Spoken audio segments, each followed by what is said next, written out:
received the announcement of this talk and saw the title that was announced, Apathy and Anarchy, I have to admit I was kind of puzzled at first and intrigued and wondering what it meant and what I was going to do with that. On thinking about it a little bit, it struck me as a rather imaginative, thoughtful combination. So congratulations to whoever thought it up. Also a little bit unusual, usually some boring topic like, the New World Order and something or other. The pairing is interesting. In a way, they go together. And I think they are worth thinking about. So let me try thinking about them a bit, and then I hope we can have a chance to discuss it. First reaction to the terms apathy and anarchy is that they're supposed to be bad things. Pathetic, obviously we don't want anarchy. I think if you look more closely, you discover something different. You find that in what we might call the sort of official culture, by that I mean the point of view developed and articulated by people with a substantial degree of power and influence, which they may not tell the general public in straight words, but which is sort of implicit in the way they try to frame the world for us. So let's call that the dominant culture. It's what we would call, we're more honest when we talk about enemies. So if we're talking about the Soviet Union, we would call it the commissar culture or something like that.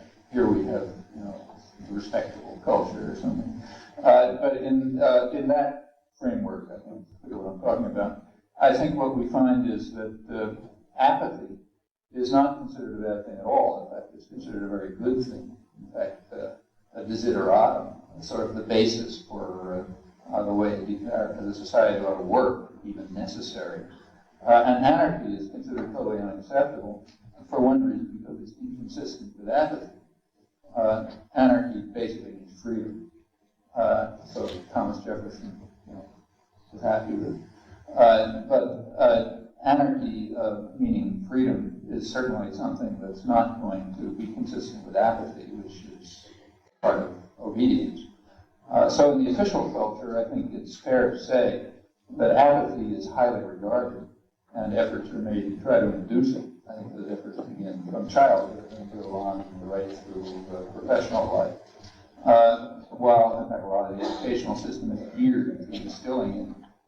But anarchy, the search for freedom and independence and so on, is very much feared, and all kinds of efforts are made to undermine it. Now, by reasonable standards, by humanly significant standards, we should, I think, draw the opposite conclusion, namely that apathy is a trait that really has to be beaten into people, because it's very different from their nature. By nature, they're inquiring and free and so on.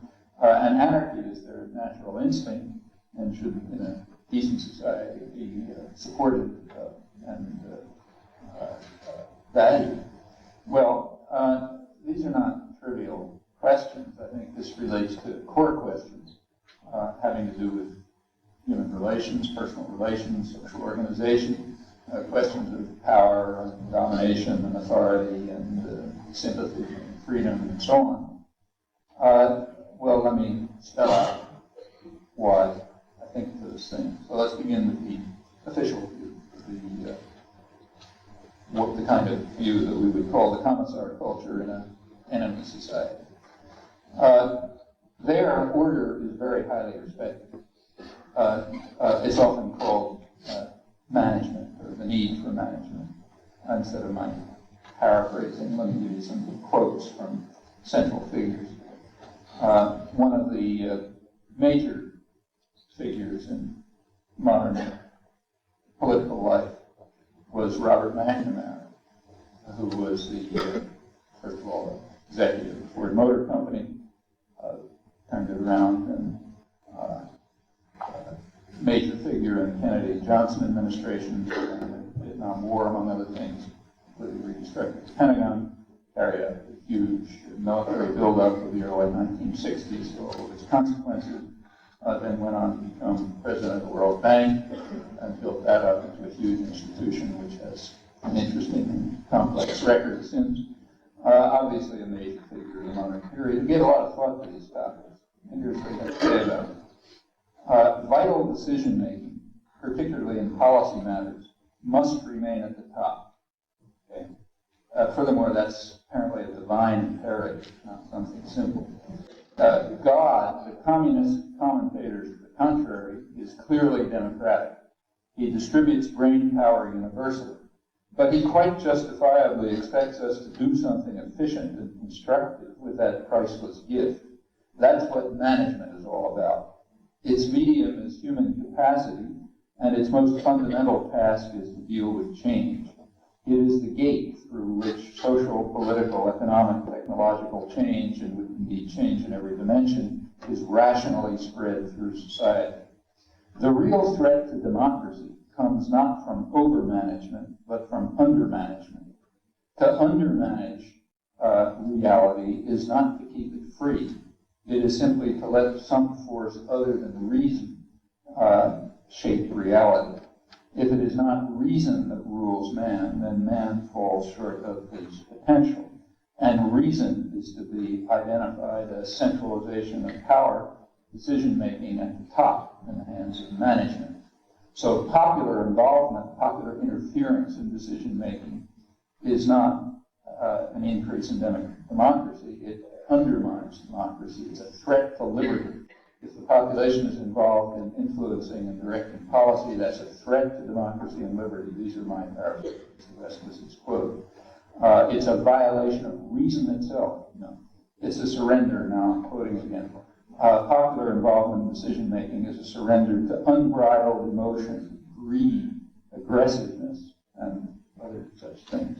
Management, quoting again, management is a mechanism whereby free men can most efficiently exercise their reason, initiative, creative, and personal responsibility. So we must therefore strengthen the institutions in which management can function successfully in its adventurous and immensely satisfying task. Now, if I had taken that paragraph and dropped out the reference to God, you could have pulled it straight out of Stalinist literature. It's essentially indistinguishable. In fact, it's standard totalitarian doctrine. Management and control is freedom. It's the kind of thing that Orwell mocked. You know, and we laugh because he was talking about the enemy. When it's ourselves, we applaud.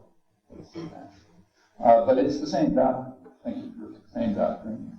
It's the doctrine of fascism and Stalinism. It's also the standard view of modern intellectuals. McNamara was a leading liberal intellectual, and a liberal paradigm example.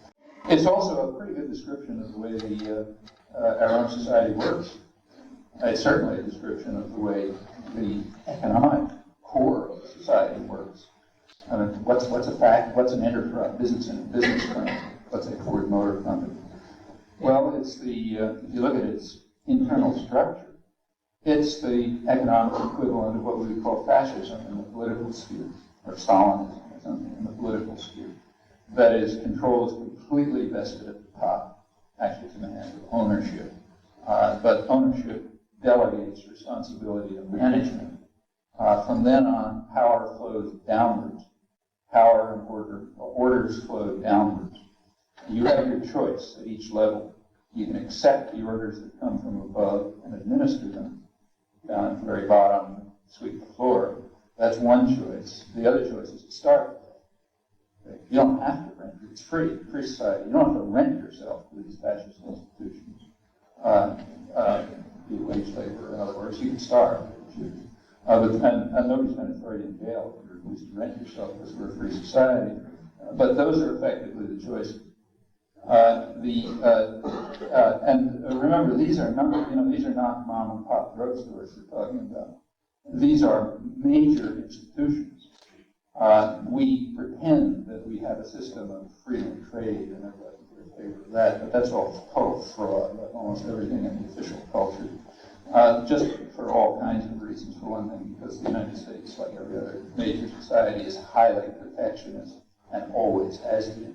Every successful society, industrial society, without exception, has radically violated the principles that we try to impose on the third world to try to prevent them from developing, and still does, right through the Reagan years when the U.S. led the way in protectionism, in fact. But quite apart from all of that, the basic institutions of the economic system, say firms, are centrally managed.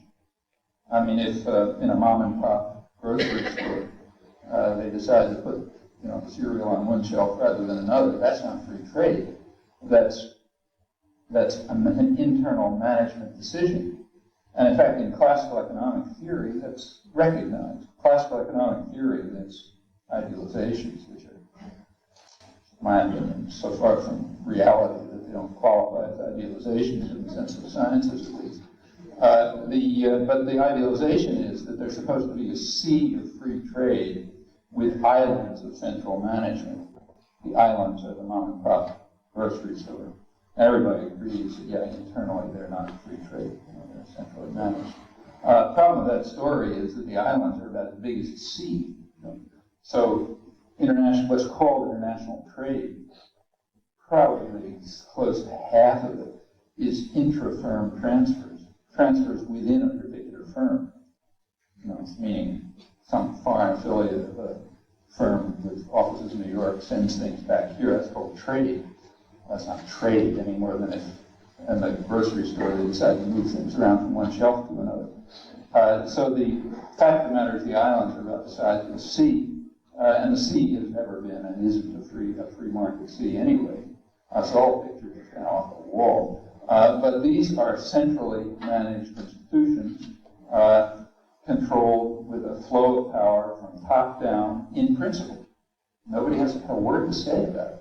There's no principle. In principle, there's no way for anyone to affect management decisions except either to refuse to buy what they produce or refuse to rent yourself to them. That's the choice. Other than that, there is no further mode of participation. Now, there was at one time a kind of a rough approximation, very extremely rough approximation to capitalism. Late 19th century England had a sort of a proprietary capitalist structure, although never believed in free trade. But that was gone by the beginning of the century, when the U.S. style of managerial capitalism took over, and it's even more gone in the Japanese style of sort of cooperative capitalism, or whatever you want to call it, the state capitalist system, which is rather like, which actually is sometimes described as communism. One of the leading American specialists on the Japanese economy, Noam Chomsky, describes Japan as the only, very conservative scholar in some ways, describes Japan as the only communist society that works. And it's not joking. If you look back at post-war Japanese economic success, there's interesting work on this by top-level Japanese economists. People don't read it much, but it's quite interesting. They point out that in the, they were under U.S. occupation, of course, a couple of years had to follow orders. And the orders that they were given are the same ones that are given to everybody in the third world. Follow free market, classical liberalism, everything would be beautiful, always failed for us. And we wouldn't dream of it for a minute, but you follow it,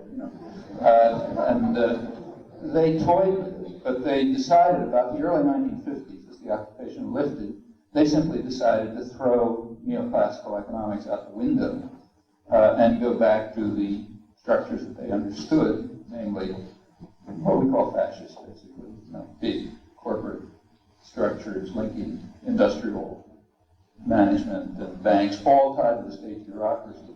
So a state bureaucracy which has subsidiaries concerned with particular industries and organizes and directs them and allocates resources and supports emerging technologies and all that kind of stuff. And in fact, they say, they modeled themselves on the Soviet Union, except they were going to be efficient, not crooks. They were, and it worked, you see how well it worked. And there's a spectrum, and Germany's the same.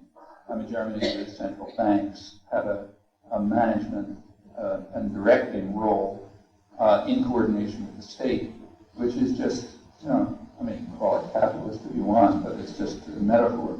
And the same is true of the United States, no question.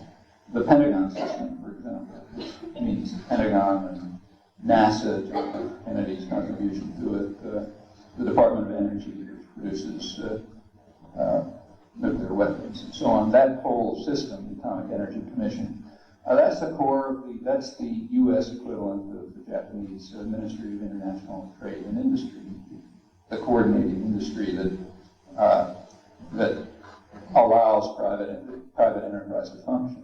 The reason we have computers and electronics and all that kind of thing is because taxpayer funds are funneled via the Pentagon system into high technology industry, which keeps functioning. The taxpayer is supposed to pay the costs. Taxpayer is supposed to do the research, pay for the research and development, all the stuff that doesn't make any money, and also to provide a state-guaranteed market for waste reduction. Technical name for that is weapons. So you provide a state, and it's a useful production, but it's waste reduction. It doesn't compete with anything in the market, and it very rapidly obsolesces if you'll need a plane or something. So the economic, forgetting the military function of the Pentagon, its economic function has always been to provide a state-guaranteed market for a rapidly obsolescing waste reduction, which is a cushion for management decisions. Now, it doesn't have to be a big factor. It can be like maybe 5%, but that makes a big difference if you're a manager and you know you can count on it. And also to pay the costs of research and development. Same true of pharmaceutical industry, where the taxpayer is expected to pay the costs of research and development and then grant the monopolies to the private corporations that benefit from it so that they can raise the prices way out of sight and nobody can buy the drugs. That's why they have the biggest profit margins in the country by and large. That's what's called capitalism. It's a system of state intervention, massive state intervention, to guarantee the functioning of the system of public subsidy and private profit, working through central management, which has pretty much the property that McNamara described. Well, that's the economic system. He's saying everything ought to be like that. Then we'll have real democracy. If everything works like the Ford Motor Company, it'll be real democracy and real freedom, and that's reason really working. Well, of course, one concomitant of that is you have to have apathy. I mean, if people aren't apathetic, it don't work. They have to. This is a point that was pointed out hundreds of years ago by David Hume. If you read his serious, important Tory, right-wing, Tory thinker, in his principles, he was so right-wing that Thomas Jefferson, the great advocate of freedom of expression, was opposed to allowing his History of England to be read in the United States because he thought it would give people wrong ideas, because it was so seductive that people would be, would get the wrong ideas from reading it. He therefore advocated, as he was first founder, first rector of the University of Virginia, that students there should read only an edition of Hume. It was an edition of Hume written by a guy named Baxter, which took all the Tory passages and replaced them with politically correct passages. And according to Jefferson, it was done so elegantly you couldn't tell that Hume hadn't written them himself. So he wanted only that edition to be available, because then you wouldn't have any danger of bad ideas getting around. That's what's known as freedom of speech. Actually, the University of Virginia was founded on that principle. I'm going there tomorrow.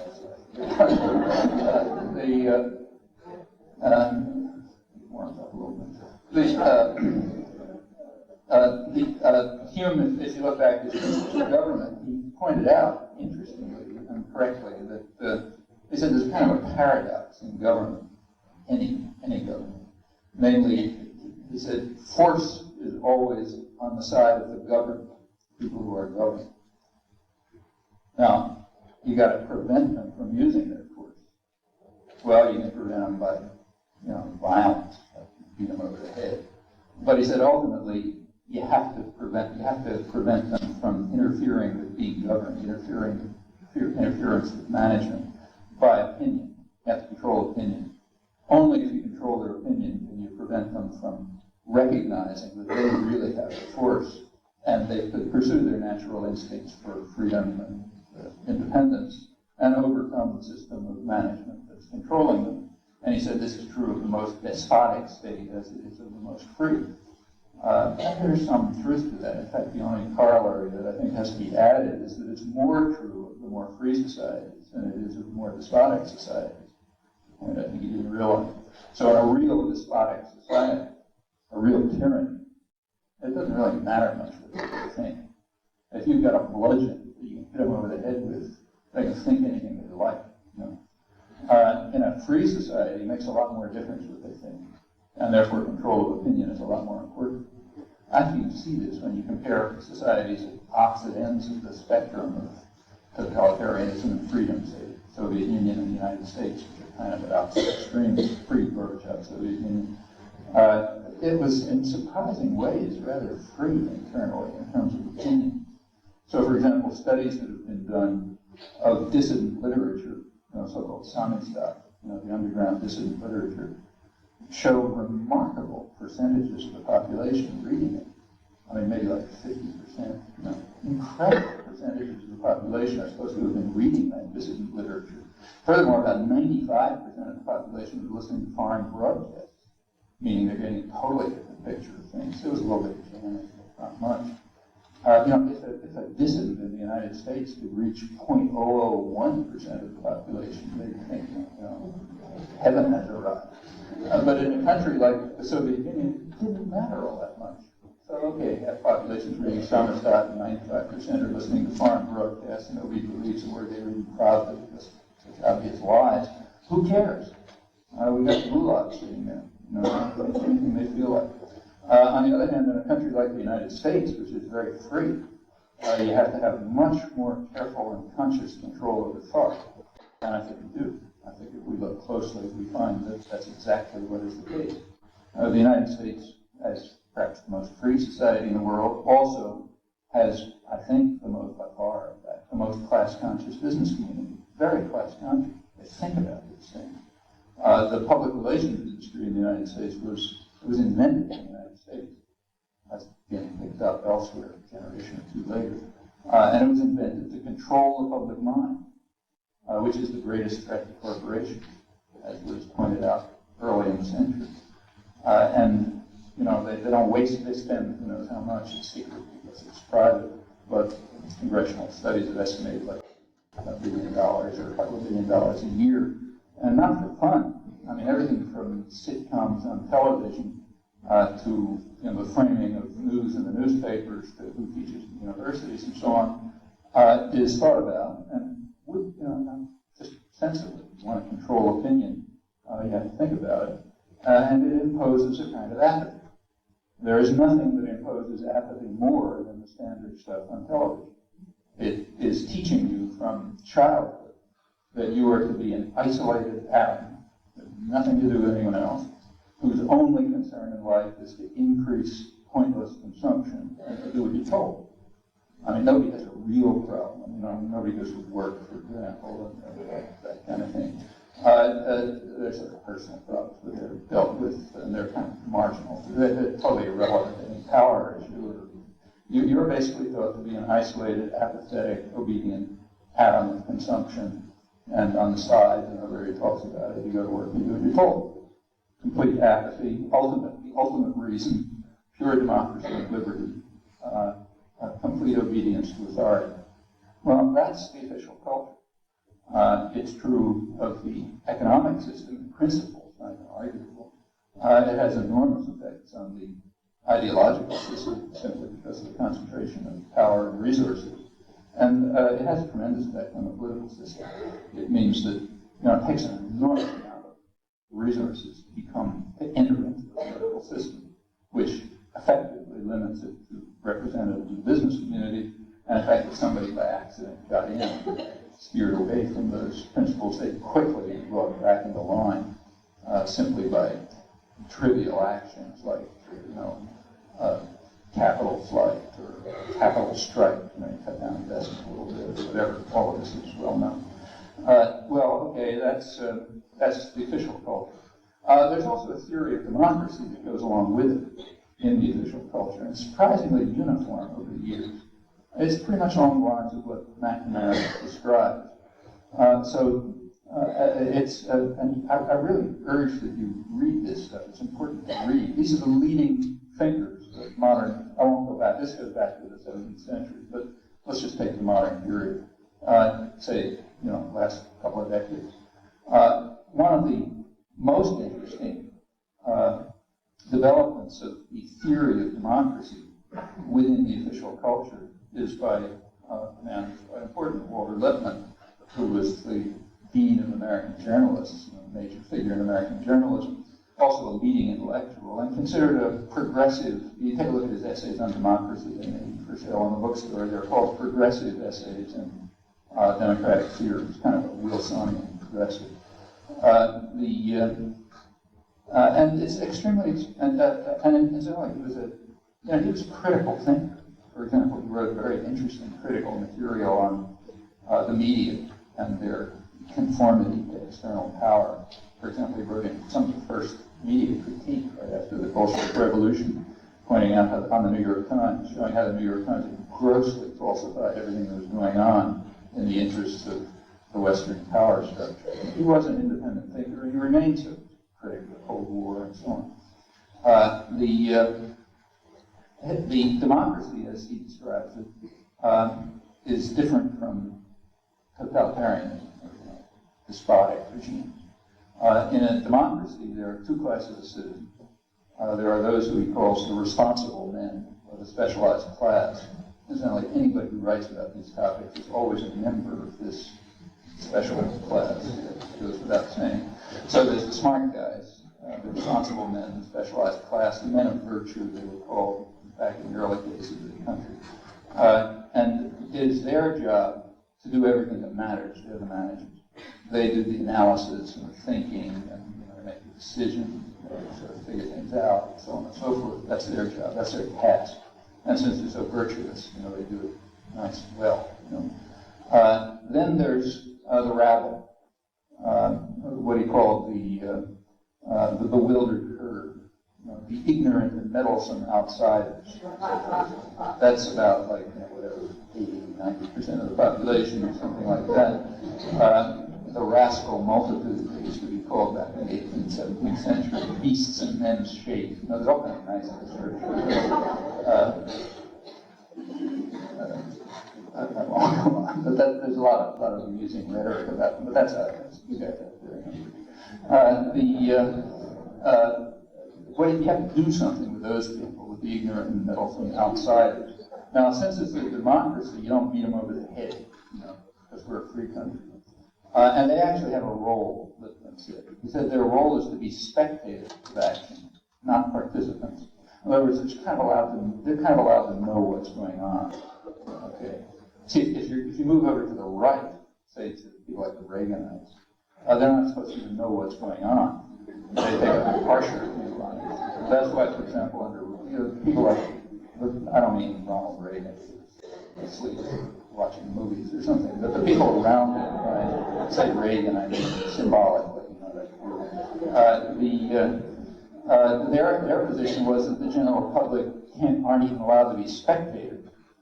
So, for example, they organized the biggest illegal, of course, declared illegal later, state propaganda institution in American history, Office of Public Diplomacy, which was supposed to beat the population into line behind things like demonizing the Sandinistas and so on and so forth. It was finally exposed, of course, the Iran-Contra hearings, and declared it illegal, which it was.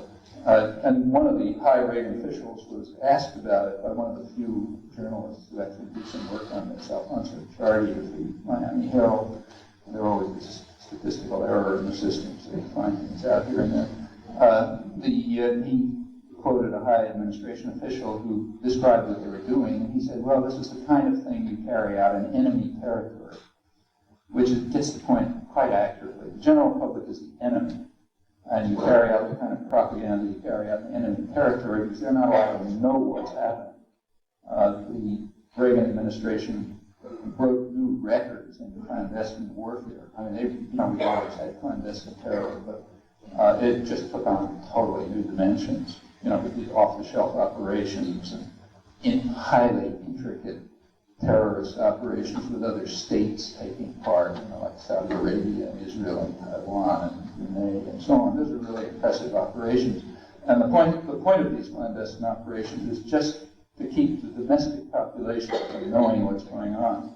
There's no other reason to keep them secret. No, they're not secret from anybody else, obviously not from the agents. But they have to be kept secret from the enemy, namely the domestic population. It got so extreme under Reagan that the entire board of historians of the State Department, who were a pretty conservative lot, resigned in protest because they were not permitted to declassify material from 30 years ago. And they made a big fuss about it in the scholarly journal. Well, that's the sort of so-called conservative side of the spectrum. They believe that the state has to be so powerful that the public isn't even allowed to be spectators. But on the more liberal side, the public is supposed to be spectators. That's roughly the spectrum. However, they're not going back to Lipman, the progressive side. The public is supposed to be spectators, not participants. Now, they have a further role. Periodically, they are permitted to, as he put it, to lend their weight behind one or another member of the responsible class, responsible men. That's what's called an election. So every once in a while, you're supposed to say, yeah, I want you to lead us, not you. And then you go home and you're a spectator again. That's the way democracy is supposed to function on the progressive side. There's a whole elaborate theory that's developed about this. In the academic profession, it was perhaps developed most extensively by Harold Lasswell, who's one of the founders of modern political science, and again, a good, honest Roosevelt liberal, whose view was that we should not succumb to what he called democratic dogmatism about men being the best judges of their own interests. They're not. They usually screw up. They don't understand their own interests. There's the rule of the herd. So we have to do it for them. And the only way to do it, he said, is through propaganda. This was in the 1930s, so people were a little more honest about terminologies. We just called it propaganda. Now we can call it something else, information or something like that. So we do it through propaganda, and it's for their good. He said propaganda is like a pump handle. It's like a pump handle. It's neither good nor bad in itself, hence who's using it, and since we're men of virtue, it'll be good. We'll keep the meddlesome outsiders out of trouble by propagandizing it. One of the leading theologians of the 20th century, Reinhold Niebuhr, the sort of guru of the Kennedy intellectuals, and George Kennan and so on, he's called a theologian of the establishment at the time. His view was that since the public is so stupid, we have to teach them, we have to control them with what he called emotionally potent oversimplifications or necessary illusions, which sort of keeps the rabble on course, confused about things. And it goes on. If the public gets out of hand, as they did during the 1960s when people began organizing and pressing their interests in the political arena and so on, there's a technical term for that too. It's called a crisis of democracy. And there's a lot of furor in the 1970s, again among liberal elites, about the crisis of democracy, namely the fact that normally marginal and apathetic people, like women and young people, minorities and old people, the groups that are called special interests, which means everybody except corporations, they were becoming, they were getting into the public arena. And that's a crisis. That's not democracy, like the naive might think. It's a crisis of democracy, which has to be overcome by what they call more moderation in democracy. You need to get back into your box, and become spectators again. Samuel Huntington, who was one of the main American spokesman at one of these conferences, professor, head of the government department at Harvard at the time, described the good old days before this happened. As he said, the days of Truman, when Truman, as he put it, was able to govern the country with the help of a few Wall Street lawyers and financiers. A bit of an exaggeration, but sort of catches the point. And then there was no crisis of democracy, because then the responsible men were running it and the rabble was at home. But now there's a problem because in the 60s with all these people kind of involved in things, we've got to do something to beat them back. In fact, the last 20 years have seen a major effort to try to beat back the crisis of democracy and return people to apathy and obedience. interesting period in this respect. There's a lot to say about it. But notice it all makes a lot of sense. There is a theory behind it. That's basically Hume's theory. The only way in which the governed can be, you can ensure that they're not going to use the power in their hands, is to make them apathetic, to control their opinion, to isolate them, to separate them, to indoctrinate them, just get them interested in something else. Have them watch football games or something, but get away from anything that might have to do with power.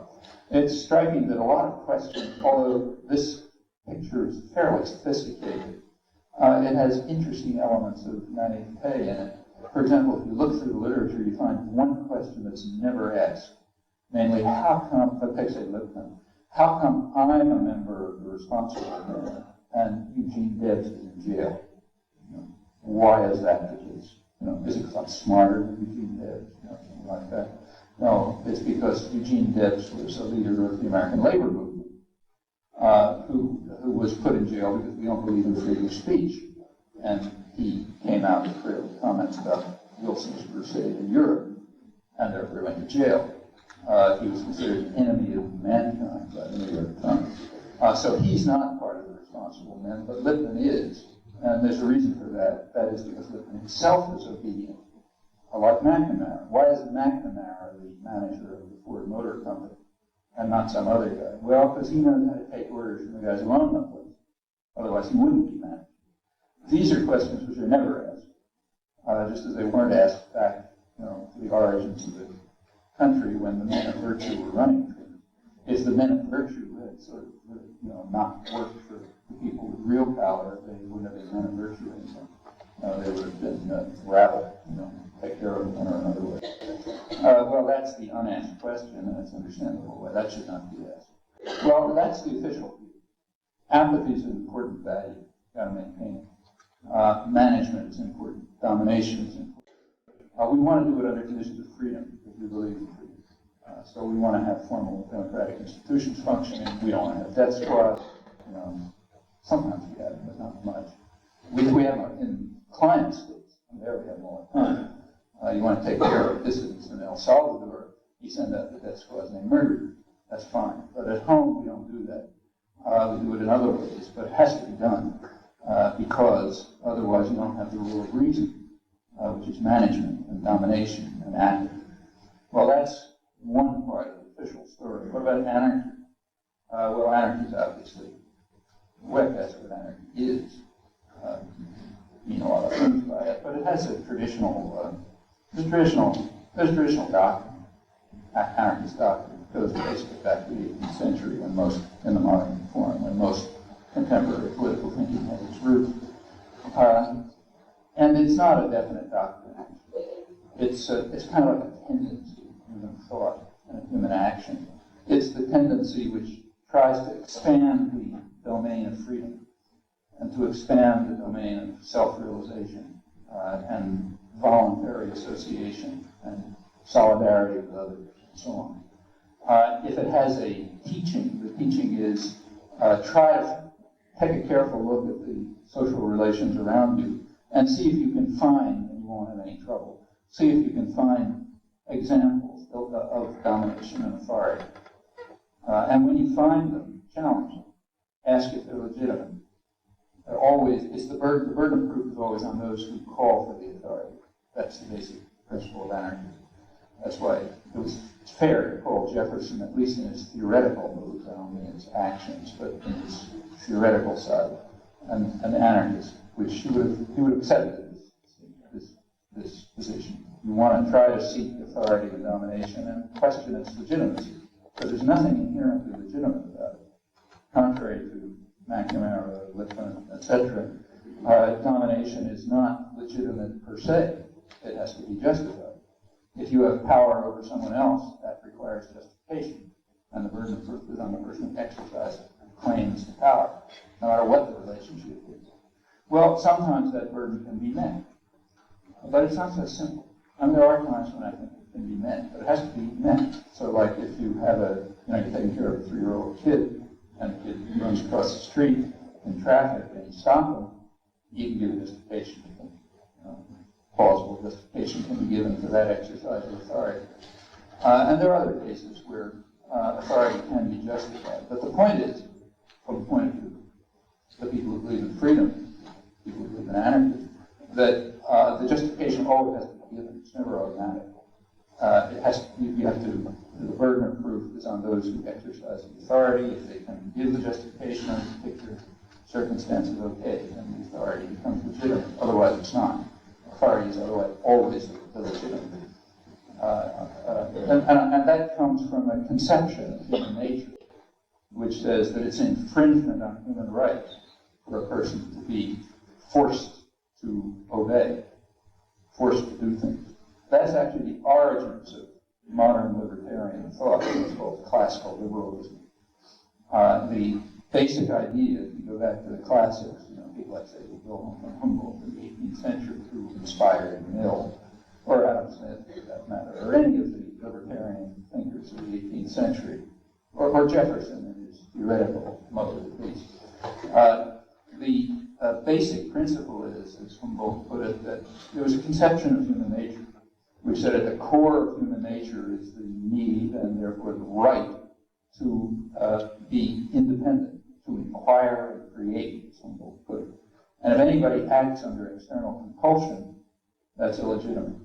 In fact, he said if a person, say a worker, produces something beautiful under external guidance or external compulsion, we may admire what he does, but we despise what he is. He's not a human being, because he's acting under external compulsion. The same is true of Adam Smith.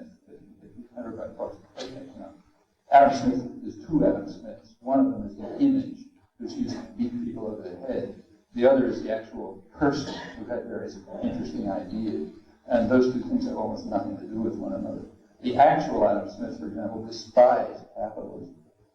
He described what he called the vile maxim of the masters, all for ourselves, nothing for anyone else. Despicable.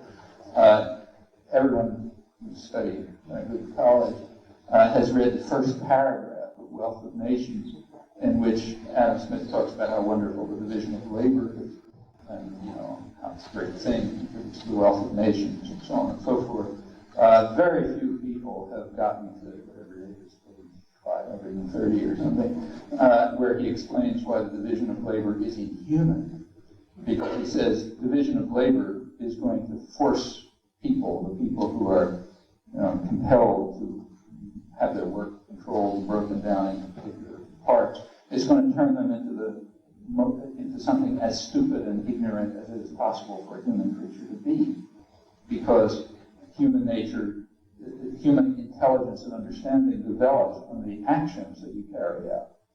And if those actions are not carried out under freedom, they're carried out under external coercion, and if they're constrained in particular areas, it is turned into a machine, not a human anymore. He said that in any civilized society, he said government will have to intervene in some fashion to prevent the invisible hand from having its malicious effect on destroying human lives and human rights. That's the real Adam Smith.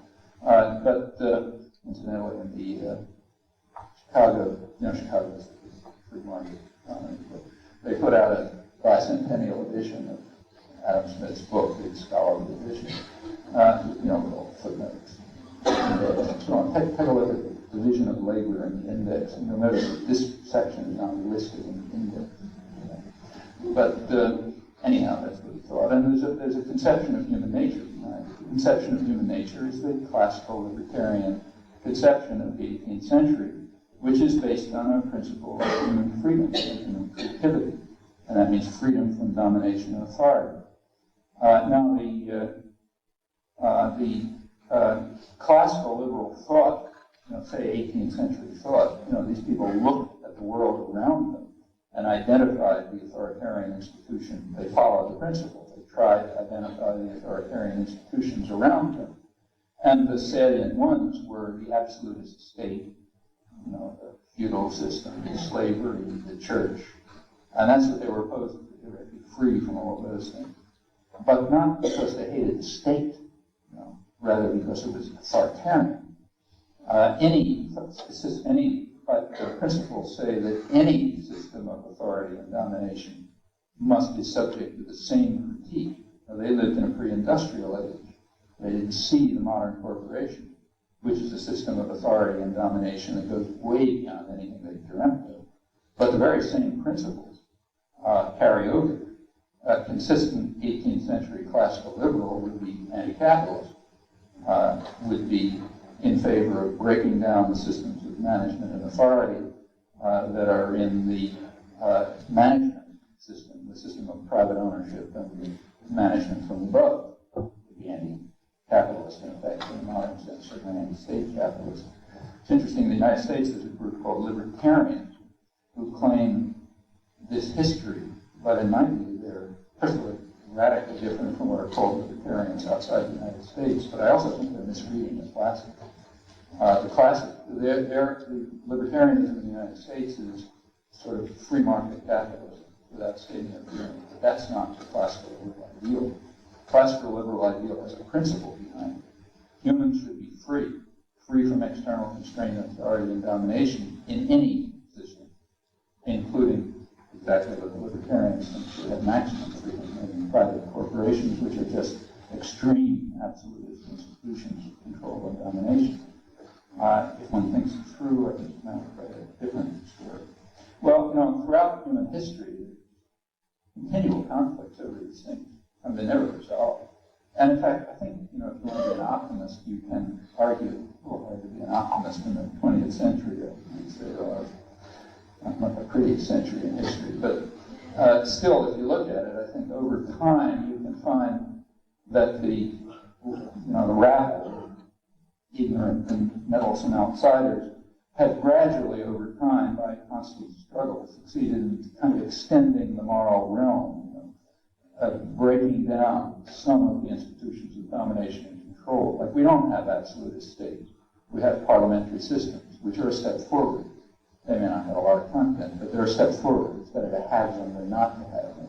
We don't have slavery. We do have what in the 18th and 19th century was openly called by everybody wage slavery, meaning you're a slave, you don't sell yourself, you rent yourself. So it's called wage slavery. It was not used Marx, long before Marx. American workers in the late 19th century who had fought the Civil War, believing the fancy slogans about overcoming slavery. If you look right afterwards, they were bitterly opposed to the rising industrial system on precisely the grounds that they said we had fought against slavery, we're being forced ourselves into a new kind of slavery, namely wage slavery. We want to be free from this. We want to have a republic of labor in which people have rights.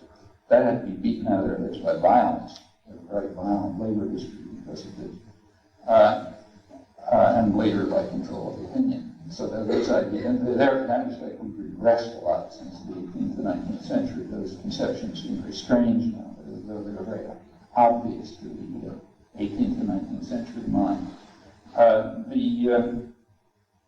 But there has, in many respects, been considerable progress. Societies are much freer than they were. After 150 years of American history, we actually enfranchised half the population that had been disenfranchised. Well, not 150 years, but half. Just 20, 30 years ago, another 10% of the population received this formal enfranchisement. These are all steps forward, and just in our own lifetime, recent lifetimes, mine. The civil rights movement, the women's movement, and so on, considerably extended the realm of freedom, identified forms of authority and domination which hadn't been noticed before. It's not that they hadn't been there, of course they've been there. But they weren't on people's minds. You didn't face them all the time. Now you face them all the time. It doesn't mean anybody does anything about them, but at least you face them. So you can't, racist and sex oppression is not as easily tolerable as it was 30 years ago. Nothing close. Big changes in that respect. Well, that's extending the domain of freedom. It's overcoming apathy and extending anarchy. Big steps forward. And there's, of course, a long, long way to go.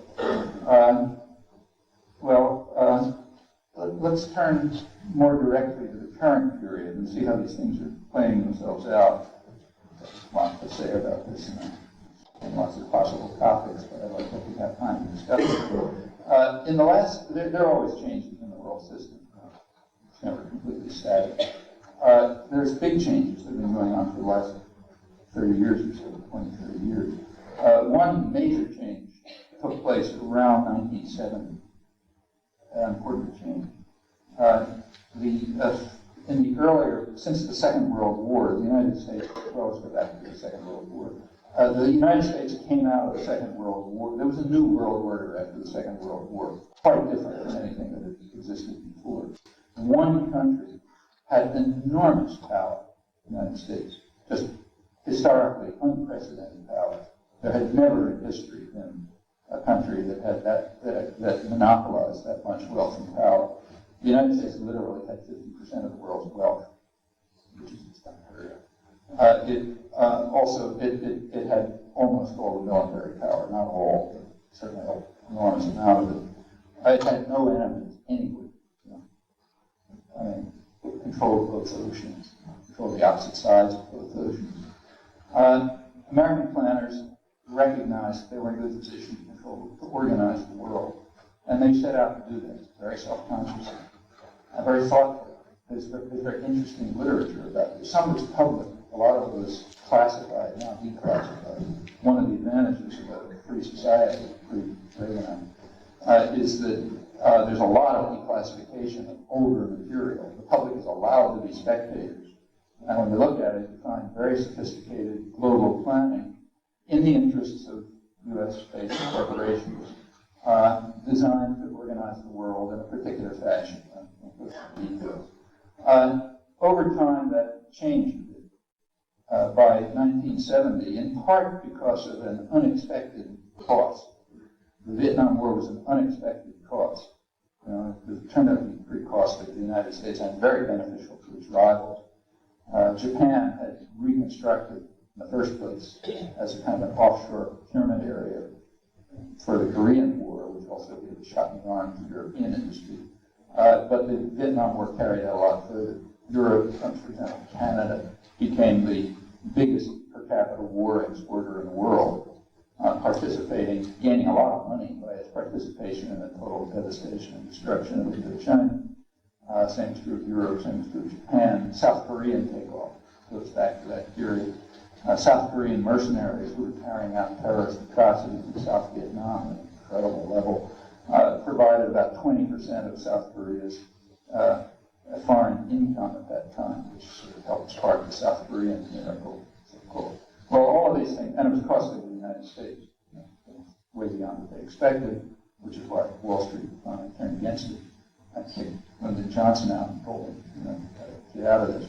By 1970, the United States was no longer, for this and other reasons, in the position of overwhelming dominance that it had held from around 1945 up till then. Still was by far the richest, most powerful country in the world, in fact still is, but not like 1945. So like instead of 50% of the world's wealth, it was maybe 25% or something like that, which is a change. In the post-war period, the United States had been sort of international banker. That was what was called the Bretton Woods system. It was the banker of last resort. That was very beneficial to U.S.-based firms. It enabled them to become big multinational corporations, vastly expanding investment and profits. But by 1970, the U.S. wasn't able to sustain that tradition any longer. So since we're the big guy on the street and do what we feel like and don't follow any rules, Richard Nixon just dismantled the post-war economic system, dismantled the Bretton Woods system with regulated currencies and the U.S. dollar pegged gold, and the whole system, the stable system that was set up from after 1945, the U.S. simply unilaterally dismantled into this price and wage controls, protectionist measures, and so on. Then a lot of other changes took place, but one of the effects was that a huge amount of unregulated capital began to flow around the world. There was a big change, qualitative change. There was also a tremendous change in the way that capital was used. It was no longer regulated in any sense. It was out of the control of national states, international, supranational banks, and so on. It radically changed the way it was used. Up until that time, roughly 90% of for trade or for long-term investment, about 10% for speculation. Those figures essentially reversed in the following 20 years, and quote, not overnight, of course. But it turned out to be pretty much the opposite.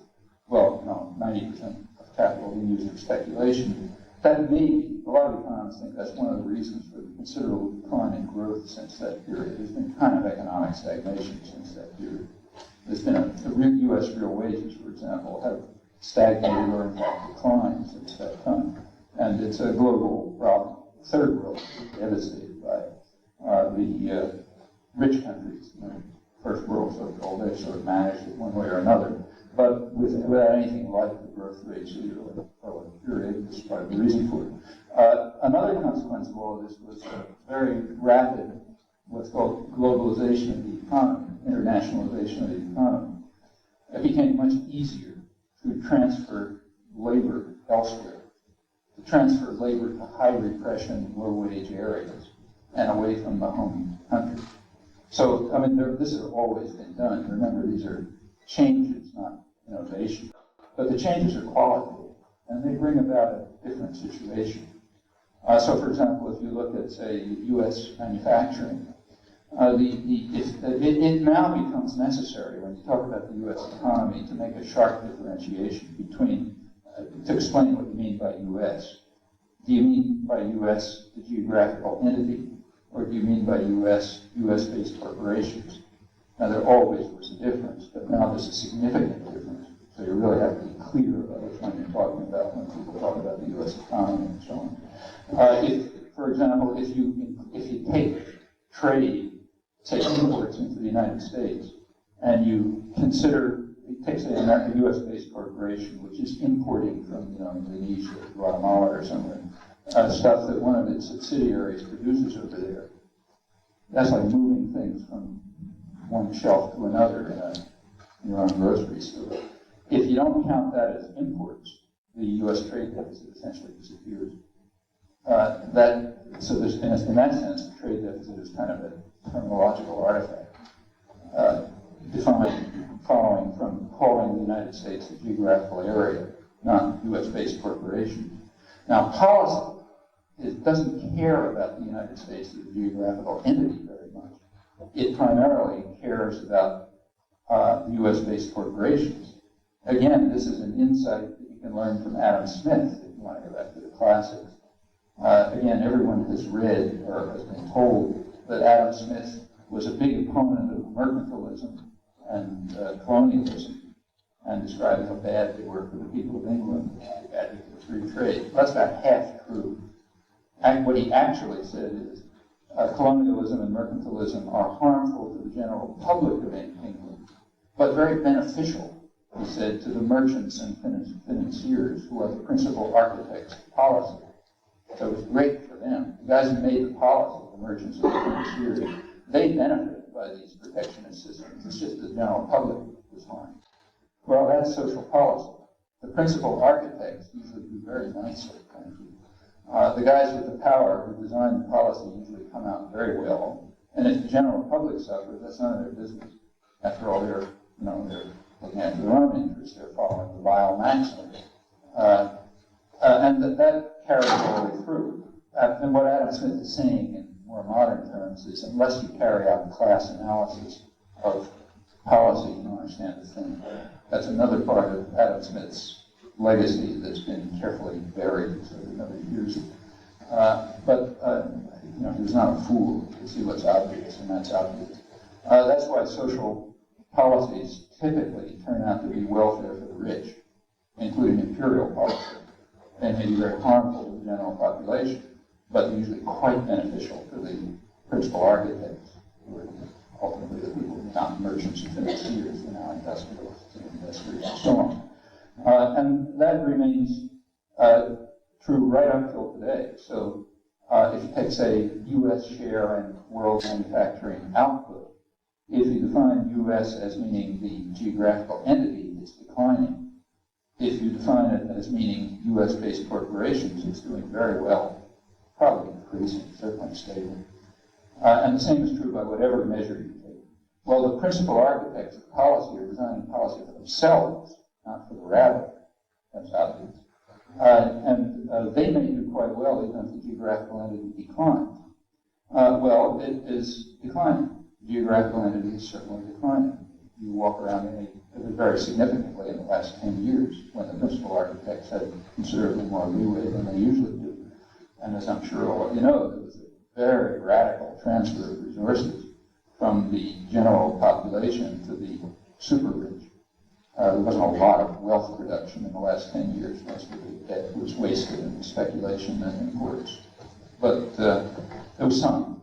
And about 55% of the wealth production went to the top 0.5% of the population. About 70% went to the top 1% of the population. The bottom 2/3 of the population literally actually declined. It's very rare in the history of industrial society outside of war, plague, or something like that. In fact, noticeably, society is picking up third world aspects. You know, typical third world society, you walk around, Rio de Janeiro or someplace like that, there's a sector of tremendous wealth and privilege, just enormous wealth and privilege. There's a huge mass of people who make this superfluous. I mean, for say, probably 80% of the population of a rich country like Brazil, Eastern Europe would look like paradise.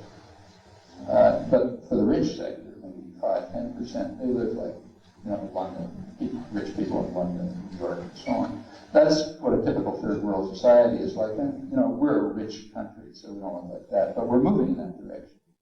You take a walk in any American city and you see these things. You can't miss them. They're hitting in the face now. You can't hide them any longer because they're too obvious. Pretty much the same is true in London. The reason is that London underwent Reaganite policies, Thatcherite policies, and suffered for it, just as the United States did for the same reason. These policies are devastating for the third world, and they're harmful to the rich countries. Not much very harmful, because the rich countries remain very protectionist and have very substantial state intervention, what we deny the third. But you can see the effects. And in fact, it's now spreading to continental Europe. The end of the Cold War is accelerating for quite obvious reasons. I mean, if we can extricate ourselves from the framework of propaganda and look back at the Cold War, it was pretty much a typical North-South conflict. That's the euphemism, Europe's conquest of the world. Eastern Europe, the Soviet Union, not all, but much of Eastern Europe, that was the traditional third world. In fact, even in pre-Columbian times, it was picking up third world characteristics, becoming a colony of the West. Actually, there was a fault line right down in Germany, not very far from where the east-west border was in the last 40, 50 years. Eastern Europe was becoming colonized and impoverished.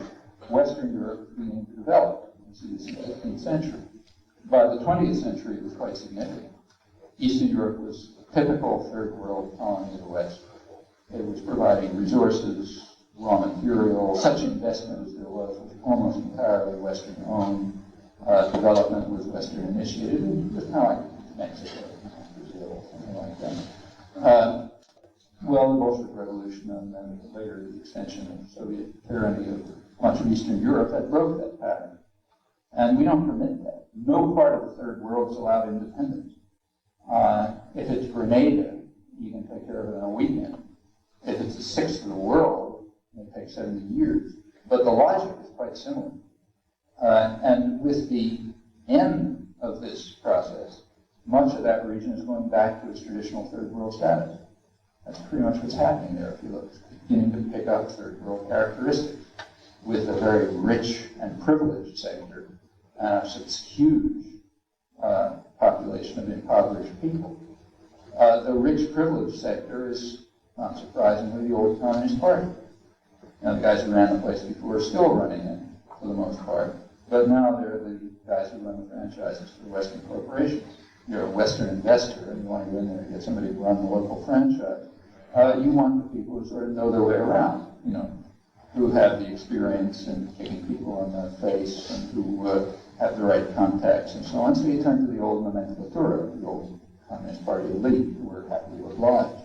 And they're becoming pretty much, to a large extent, the new elite. They're like the rich guys who live in the rich sectors of Brazil and so on. It's also having a further consequence. It's providing another way to, this internationalization of the economy has the effect of bringing the third world model back home for completely obvious reasons. There's something profound about it. If you can ship labor to high repression, low wage areas, you're depriving workers here of any role. They don't have any productive role anymore because they're not going to compete with, women brought off the farms in Indonesia and work for pennies a day, and after a couple of years you bring in more. American workers can't compete with that. And now the East, and in fact that's why they take, say, General Motors. As you all know, they've closed down about 24 plants in North America, but they're the biggest employer in Mexico. Well, Mexico has the nice property that it's a highly repressive, in fact, very political dictatorship. There's no worker rights. It's what's called an economic miracle, meaning rich people are doing extremely well, and real wages have declined 60% in the last 10 years. That's a technical name. It's called economic miracle. And that means there's a really great place to move the factories. So General Motors is the biggest employer in Mexico, but it's also, and this is less well known, investing in Eastern Europe. So the London Financial Times, which is the big international, the best international newspaper on business, you want to understand what's going on in the business world, it's the best one to read. They had a big front page story a couple of months ago, in which they pointed out that General Motors was closing down 24 factories, 21 or so factories in North America, but it's opening a new high-tech $700 million plant in East Germany, where there's in an area where there's close to 50% unemployment, and where they can get workers for 40% the wages of what they call the pampered West European workers, with no benefits, because employment is so high. So that's great for profits, but not so great for the pampered West European workers. Who used to have things like wages and benefits and so on that they went through popular struggle. That's what the North American Free Trade Agreement is about, which is being rammed home right now. It's a way to make sure that the pampered North American workers get what they deserve, namely, become superfluous people, while rich investors are well protected. That's a very likely outcome of it. Without going into this, let me just tie this up finally with a matter of democracy. Take the North American Free Trade Agreement. It's a very interesting case of how control works and how you undercut democracy. You can argue about what the effects of the amendment will be. It's not obvious. This is a very tricky question, in fact. And the projections that you read in the papers and the journals are mostly fake. Because if you look closely, you find that the predictions depend very heavily on particular decisions, about unknown things. You change those decisions, the old results change totally. But everyone agrees on a few things. One thing that everyone agrees on is it's going to be an absolute bonanza for investors. They're going to make a killing, whether in the United States or Mexico, where there's, of course, many fewer of them, or Canada. The effect on the environment is likely to be harmful. The effect on the general workforce in the North is likely to be harmful, but you can argue about it. But that there'll be a big effect is not in question. Well, the North American Free Trade Agreement is basically a secret. It was, which is interesting. It was initialed by the three presidents, Mexico, United States, and Canada, on August 12th, right in the middle of the presidential campaign. Here's a major decision, which is going to have, obviously, a great impact on American life, reached right in the middle of the presidential campaign. Take a look at the press. Certainly nothing about it, which in a way you can't blame the press for, because it was a secret. They couldn't read it. It was a secret executive agreement. Now, according to American law, Congress passed a trade law back in 1974, big trade law, which specifies that what's called a labor advisory committee, based in the unions, must meet and participate in the formation of any trade-related policy, and must evaluate it and analyze it. That's American law. Well, the Labor Advisory Committee was indeed notified of the executive agreement, and they were told that their report was due on September 9th. Okay. about a month later. They weren't shown the agreement until September 8th. Okay, this is a big, complicated agreement. You know. So the agreement was withheld from the Labor Advisory Committee, which is the only marginally democratic input into this whole process, until about 24 hours before their report, to ensure that they would not be able to convene and look at it, because it's an executive secret. It's none of your business to the rabble. They did, nevertheless, write a report, an interesting report. Had two interesting aspects. One, these are conservative American labor leaders. You know, these guys are not big radicals. You know, the American labor movement. I mean, you talk about very conservative people. They wrote a bitter attack on him for two reasons. For one thing, because of the extraordinary contempt for law and democracy. Now, namely, it is kept secret from them, but along the general public, and they are by law required to review it. And secondly, because of its content. Oh, they didn't have any time. They did write a preliminary report, which is quite interesting. They also made constructive proposals as to how it should be changed. This thing is called a free trade agreement, but that's a fraud. It's not a free trade agreement. For example, one of its major elements is to increase protection. That's what's called intellectual property rights. Intellectual property rights means patents and software and stuff like that. In other words, the technology of the future. And and a crucial element of this is to add protection for the technology of the future to ensure that U.S.-based firms will monopolize the technology of the future, meaning drugs, seeds, all the results of biotechnology, electronics, and so on. They've got to be monopolized by first world firms, meaning mainly U.S. firms. So this is not a free trade agreement. It increases the protection of investor rights. Of course, it says nothing about worker rights. Nothing whatsoever. In fact, this effect, they point out, and many others, is probably going to be to lower wages for maybe 70% of the American workforce without raising Mexican wages. Because one of its consequences is going to be to drive maybe 13 million or so Mexican workers off the land by subsidized high-tech American agribusiness exports. And they'll swell the labor market so much they'll keep wages down. So a likely possibility is just going to drop wages everywhere while increasing profits everywhere. It'll certainly have a big effect on the environment. For example, its provisions override federal and state environmental protection rules. That's already happening with regard to the Canada-U.S. relations. Well, you know, without going into the details of what its consequences are, notice that all of this is quite important and it's secret. I mean, you know, virtually nobody in the United States knows that this is going on. For example, the fact that the Labor Advisory Committee was not permitted to see the report, I don't think that was reported in a single U.S. newspaper. It's none of your business. The content of the agreement is barely known. I mean, what you get there is propaganda, you know, coming from several government agencies about how great it's going to be. But the content is essentially unknown. The same is true of the GATT agreements. You know, the General Agreement on Trade and Tariffs in Geneva. Who knows what's being decided there? You know, how many people have read those agreements? The same is true of the decisions of the International Monetary Fund and the World Bank. These are secret executive agreements of which the population is unaware.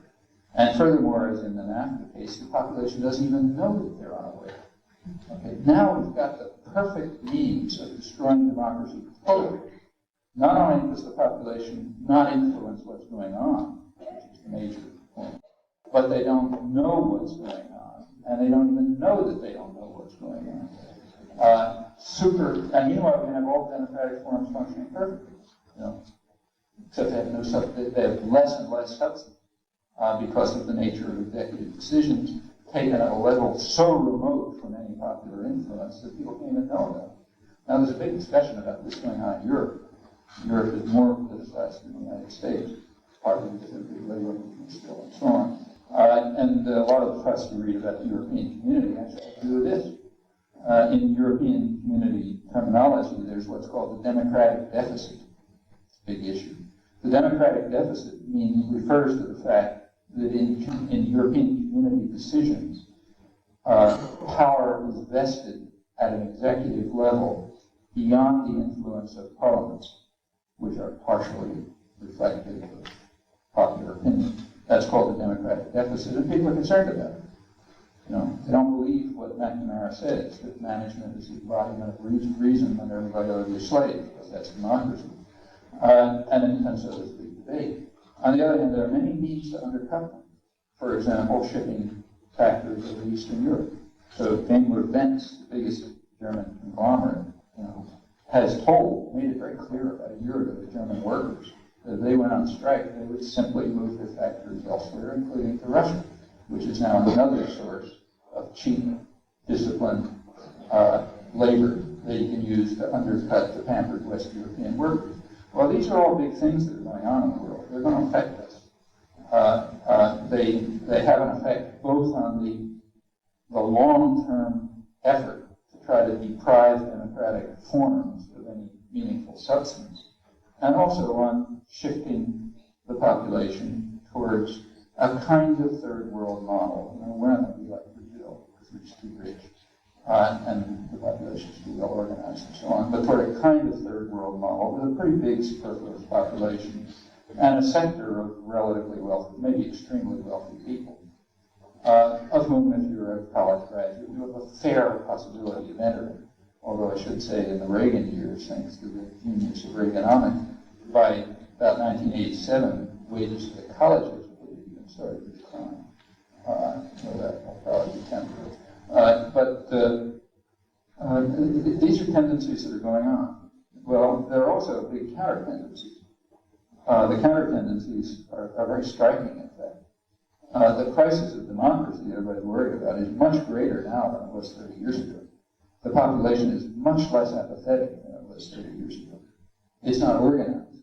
There's very little in the way of institutional structure. But on the main issue after issue, whether it's race or sex or the environment or whatever, intervention and so on, the population is just a lot more mobilized. It will not accept what they accepted 30 years ago. It's pretty dramatic, in fact. I'll just take one example to illustrate. Take, say, the quincentennial last year. It's extremely interesting to see what happened. The 500th anniversary of the Columbus landing. If that had been 30 years ago, it would have been another celebration of the liberation of the hemisphere, as it always was in the past. They couldn't carry it off this time. Population just knows too much. After 500 years, 300 years in our case, it finally became possible to face up to the original sin of American history, which was well known to the founding fathers. Say John Quincy Adams, who said that God is going to punish us for the heinous crime of extermination and merciless extermination of the native population. But that's all been hidden for hundreds of years. Into the 1960s, it was even hidden from scholarship. All kind of fraud about it. Well, part of the moral and cultural reawakening of the 60s was you couldn't hide it any longer. That's a big change. I mean, it's not that people are treating Native Americans any better, they're not, but it's a big change. You cannot any longer talk about the liberation of the hemisphere. You have to recognize it as genocide, which it was. That's something new and important. Now, it hasn't hit educated sectors yet. In fact, almost none of these changes have. But in the general population, it's pretty widespread. And those are very important counter tendencies. As I say, ranging everywhere from the environmental movement, which is basically concerned with the rights of future generations, to personal relations, to intervention, and so on. Well, here are two opposite directions. One towards anarchy, one towards apathy, if you like. The question of which one is going to prevail will determine to a very large extent whether there is a future world in which a decent person would want to live.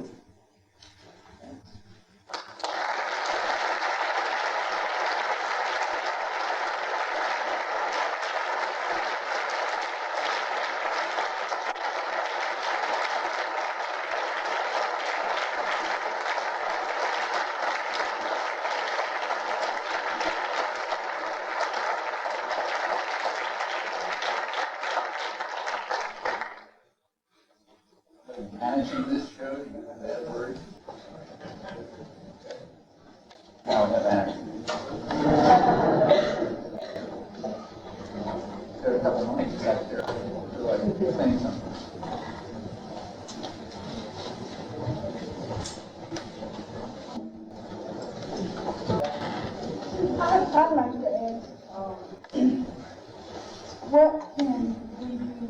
reverse or minimize some of the negative effects that you talked about that have occurred in the last few years?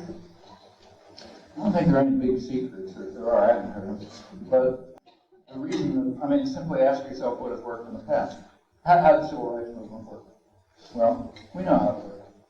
It wasn't that Martin Luther King showed up in HD. It was that lots of people whose names everybody forgot, because maybe they were killed or something like that, snake workers, were down there in the South day after day, organizing, struggling, and so on, and creating a mass popular basis from which finally a movement developed which was able to introduce change. That's why everything's ever happened in history. That's why we don't have slavery. That's why we don't have feudalism and so on. That's why we had a labor movement for a period. And if we would say CIO organizing. If there's the only trick that anyone has ever discovered to try to expand the realm of freedom is to break free of doctrine and orthodoxy, liberate yourself. Do it jointly with other people, because it's extremely hard to do it alone. It's almost impossible, in fact. So form associations in which people can cooperate in liberating themselves and defending themselves from doctrine. Turn those into activist organizations which work to introduce changes. And we're a pretty free country, very free country. You do it a lot of ways, anything from demonstrations to lobbying to taking over institutions and modifying them and so on. And as far as that, if the public involvement, if the apathy is little enough, the energy is high enough, that can make big changes. We've seen it in our own lifetime. There is no other way to ever do it. Caesar mentioned random services being necessary to control population. Marx talked about religion being the opiate of the masses. Having led up with that, I'd be interested in your views on American advertising and American sports, their effects on our nation. I think they're very negative. First of all, advertising is designed. Advertising is, after all, design. It's designed for a purpose, and we all know what the purpose is. The purpose is to make you an isolated, passive consumer of things you don't want. In fact, there's a whole history of, this idea of creation of wants is very self-conscious. I have a book that just came out called Year 501, in which I go into some of the history. This is quite interesting.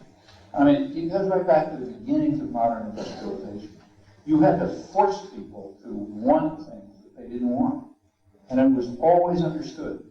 The problem always was that if you left the rabble alone, there's just a lot of other things in their lives. They don't want to spend all their lives working. They got other things they like. They want fun, they want to be with their families, They got a lot of things they want to do. They don't want to kill themselves working. So you have to create artificial wants to ensure that they constantly obey and overwork to satisfy the wants that you create. That is a very self-conscious understanding.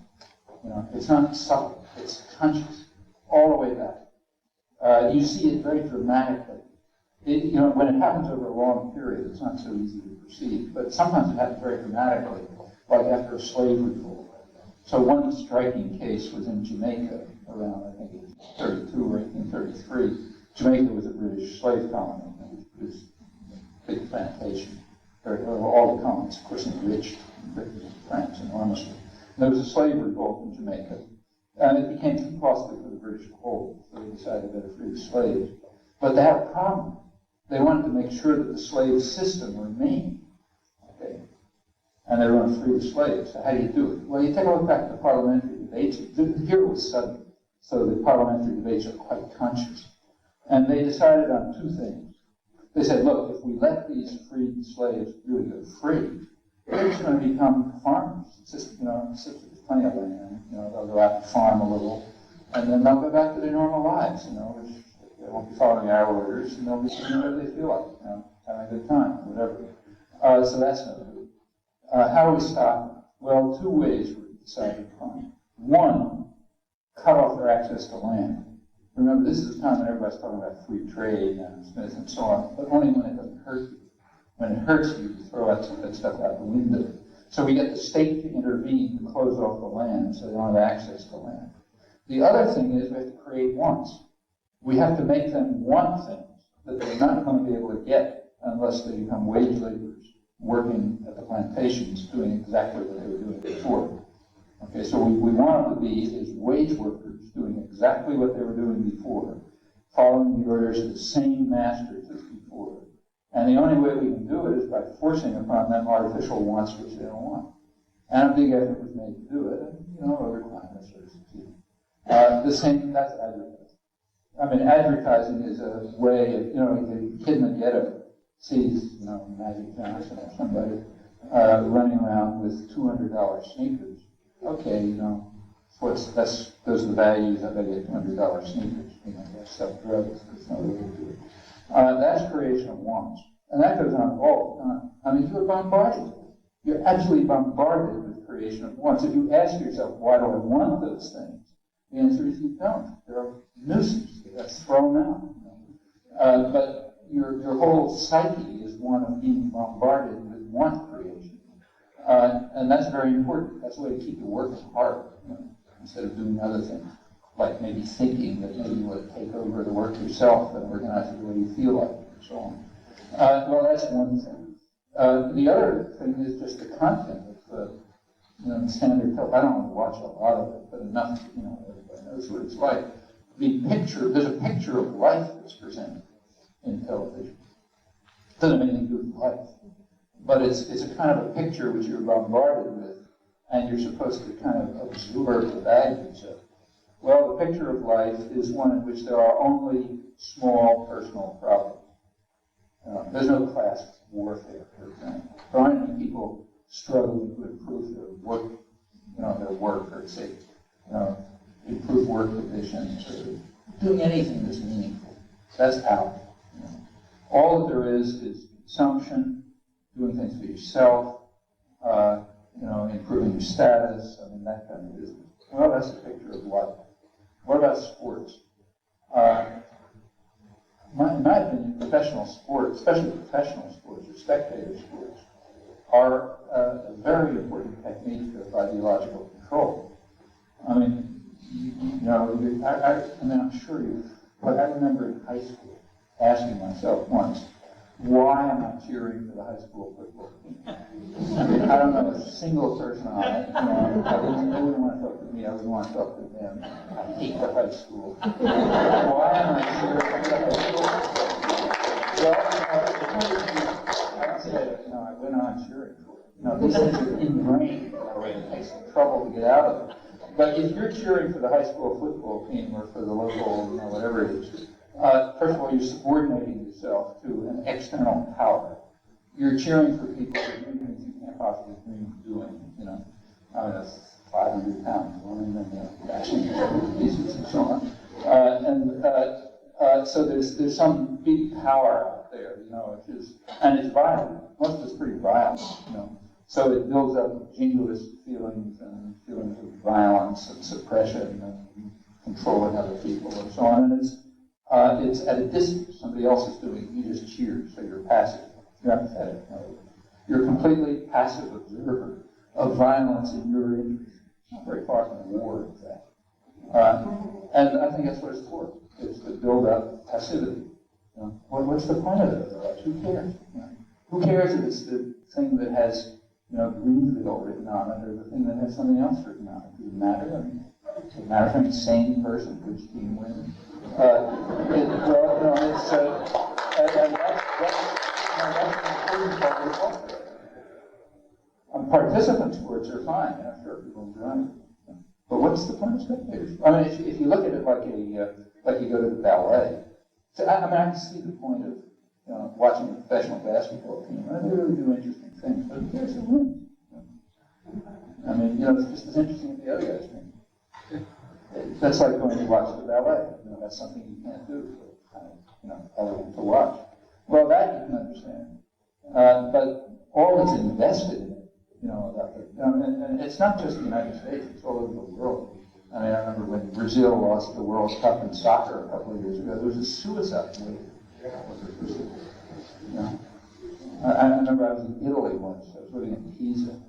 I didn't exactly understand what was going on, but for a couple of there for family. For one day, we couldn't go to the normal restaurant where we went to because there were few moms in the street and cars running around and so on. And they were all, it went on all night. They were all beating their horns and parades of cars and so on. I finally asked one of my friends what the heck's going on. It went on for about 3 days. Well, it turned out that Pisa had won some soccer game which had moved them from whatever league they were in into the next higher league.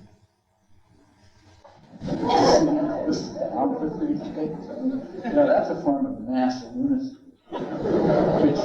which has very negative aspects of subordination and obedience and worship of violence and so on and so forth. And I think that's a very dangerous phenomenon.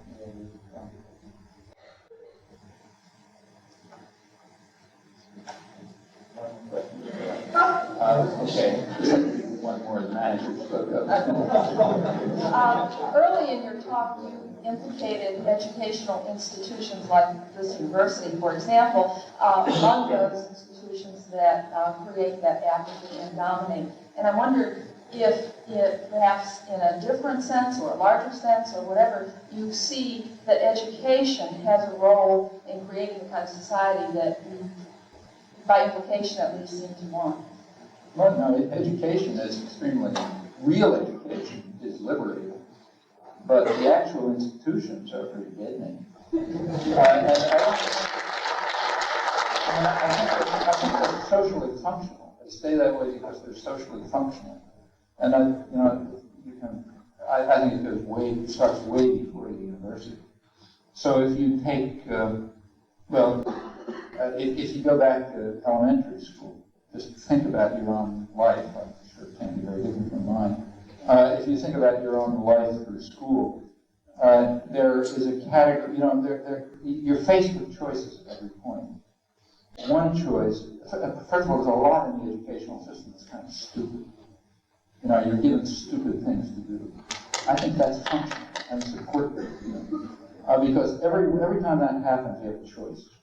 The choice is, okay, I'll do it because I want to get ahead, and I'm a nice boy, and my parents will like me, I'll get to college, and so on and so forth. That's one choice. The other is, it's stupid, I'm not going to do it. I'm going to do something that makes sense. Well, if you take the second choice, there's a name for it. You call it behavior problem. Meaning you're independent. You're thinking for yourself. You're not just doing what you're told. And that's a problem because you're not supposed to be independent. You're supposed to be obedient. Well, this goes on all through the system. The stupidity of the system has a functional role in enforcing those choices and making sure that there's plenty of filters along the way. And that goes on right through your professional life. No matter what profession you're in. I think this kind of enforced stupidity has a real functional role in filtering out obedient people and making sure they make it to the top. And I think you can see the effects. Seems to me when you take a look at elite universities, and this is pretty hard to measure, so it's totally subjective. But my impression is that you tend to find more obedient people. And you can see why. I can see it from my own history. I just know. I remember plenty of times when I said, okay, that half week gave us the assignment, I'm going to do it because I want to get to college. I did that over and over again, I'm sure you all done it. And unless you do it, you get into one or another kind of trouble. Now, in the real elite institutions, like the private, Phillips Andover and that kind of stuff, you really don't find this kind of stuff. There they do try to foster creativity and so on, because those are the guys who are going to rule the world, and you want them to be able to think, to some extent, because they've got to make the right decisions for you. But there's an awful lot of them. These are significant institutions of control. If a teacher, suppose an elementary school teacher, decides to break out of that pattern and really try to get kids to be independent and creative and thoughtful, that teacher is usually going to get into trouble. Now, not everywhere. There are school systems which will allow it or encourage it. But on the average, you're likely to get in trouble. And be called in and said, look, I'm following the curriculum, something like that. Well, that has the same effect. It means that there's imposition of discipline, on the cultural managers, if you like.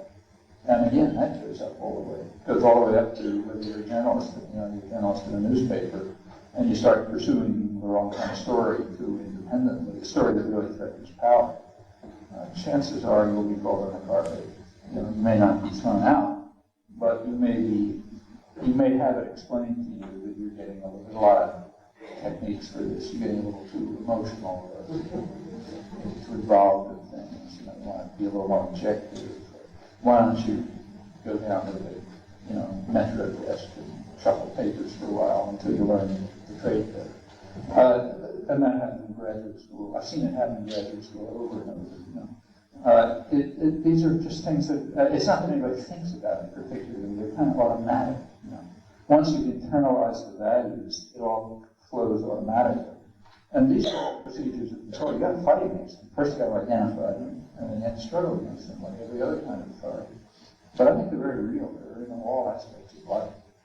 And you'd expect it in a society that is built upon authority and domination. How else could it say that way? For exactly the reasons that Tim pointed out.